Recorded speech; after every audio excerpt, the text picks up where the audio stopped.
महाराज याचा मला अतिशय आनंद आहे. मंत्री कोकण प्रभात गुलाब आणि विभागातील अधिकाऱ्यांचे मी यासाठी अभिनंदन करतो. छत्रपती शिवाजी महाराज हे आपल्या सर्वांसाठीच प्रेरणास्थान आहे. शासन प्रशासनापासून ते जलसंधारण पर्यावरणापर्यंत साऱ्याच विषयात त्यांनी केलेलं कार्य हे आजही शिकण्यासारखे आहे.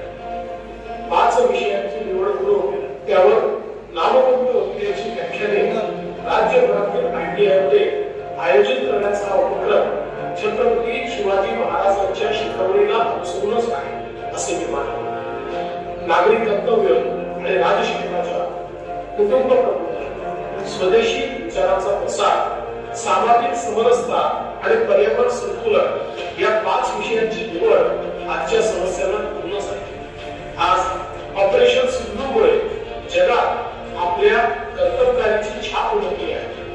भारतीय सैन्य ही कामगिरी करत असताना राष्ट्रपती आपलेही उत्तरदायित्व आहे याचे भाग आपल्याला प्रत्येकाला ठेवलेच पाहिजे. याच राष्ट्रीय दायित्वातून या उपक्रमाकडे पाहिले पाहिजे.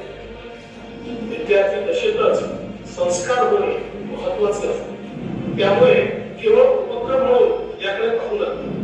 तुमच्या पुढे जे मान्यवर वक्ते येतील त्यांचे विचार ऐकून घ्या आणि त्यांनी किमान एक विचार आपल्या जीवनात आचरण्याचा प्रयत्न करा. तुमच्यापैकी प्रत्येकाने राष्ट्राची मोठी सेवट या उपक्रमासोबत ITI मध्ये नाविन्यता प्रदर्शने आयोजित करण्यात येत आहे. या माजी विद्यार्थी आणि स्थानिक उद्योजकांचाही समावेश आहे. याचा विद्यार्थ्यांना मोठा लाभ होईल ही मला खात्री आहे. पुन्हा एकदा या उपक्रमाला खूप खूप शुभेच्छा. जय हिंद, जय महाराष्ट्र.